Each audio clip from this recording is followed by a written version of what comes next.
of recording this voiceover, I can't remember exactly what I was working on at the time of this video that I was doing outside writing. I'm coming up on the end of the book, and at this point I'm still kind of just in the zone of I'm just writing, it's just any other day, and it's great. This video, at the time of my filming it and when I'm writing here, this is part of what I was talking about in one of the first videos that I did, where I was talking about the consistency of just showing up. Consistency of just showing up and writing, even when you don't have motivation to, when you don't necessarily feel like writing, but the daily habit of finding a time, sitting down and writing. It's about consistency for me. And here, this is in the middle of my week of starting at 6 a.m. at work and getting off at 2. This coming week that I'm going to continue filming, I'm going to be doing that again. But here it's about showing up. That's what matters.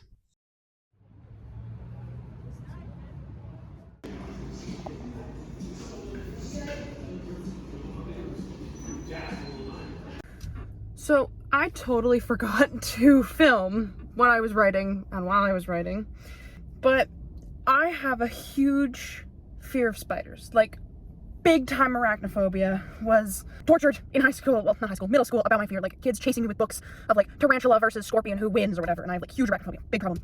But in one of my courses where we were reading a book called Railhead, there are this race of people that are made of many cockroaches. The author of that book, Railhead, talked about how, as an author, you should be kind of engaging with your fears, or like some of the best things to write and the best practices of being a writer is writing your fears.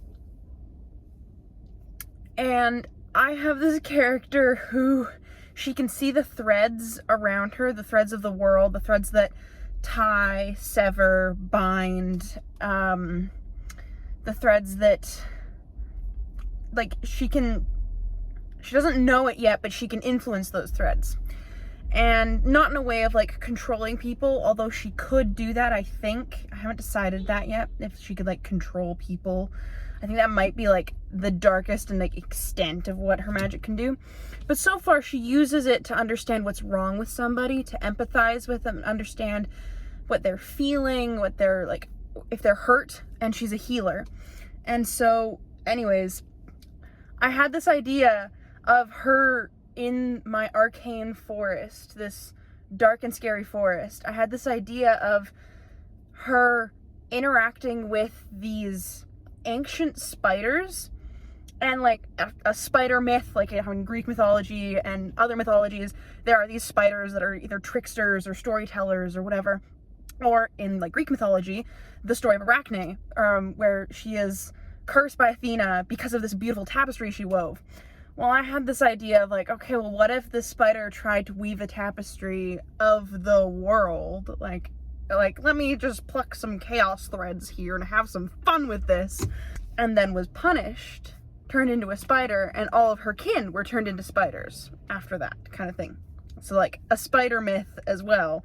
But then my character interacts with them, and they say like, you were given the gift or whatever, like, we will take back the gift that is in your blood or something like that. And it's like, ah! It's like, I was writing it. So scary, so terrifying, so, I'm sitting there like, I hated writing it, but I can attest, it was a very interesting scene to write and very lore heavy. And I think it might actually stay in the book, in book 3. I need to finish book 2 first, though. So I'm sick as of recording the voiceovers and editing this video.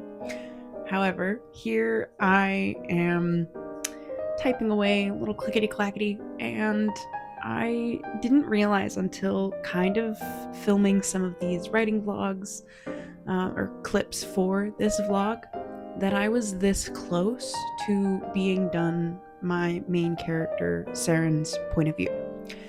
And it's been quite the kind of realization of excitement this time where I have spent so much time working on this book series, where be it brainstorming or doing D&D campaigns with it. Campaigns, I did one. But my world has been so influenced by the campaign that I did with my friends over the last kind of year and a half. And it has been remarkable to see how my world has developed, and it's still going to develop. And one of the challenges with this book was the developing world and the fact that so much changed, and I couldn't necessarily fit all of that change and go back and change it every single time that a new idea or new part of the world was fleshed out. I couldn't change it. And so there was a lot of me having to just keep writing with the original outline. And as the book progressed, as I was writing, the world developed with it. And so I know that if anyone were to reread this first draft, it's going to be so chaotic because there's random moments where I introduced this whole new thing that wasn't in there 10 pages ago, or wasn't the context 10 pages ago. So that was really challenging for this draft. Okay. I am currently struggling with how to describe a character doing this. And then there's not enough space here. Trying to describe her doing, she's backing up, arms spread. And I'm imagining Mel Medarda doing this in the Arcane. But she forms a shield that she then pushes out to shield people. Maybe I just need to rewatch the scene from Arcane that I'm imagining it happening in. But man, trying to describe hand movements and arm movements and the way in which magic's directed and formed and willed into being by these characters using their own body, so difficult.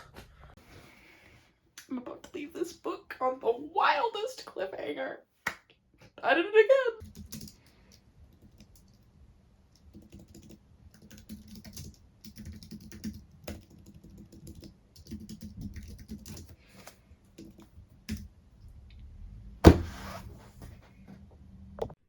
Okay, so I just finished the main storyline of book 2 of my Five Realms project.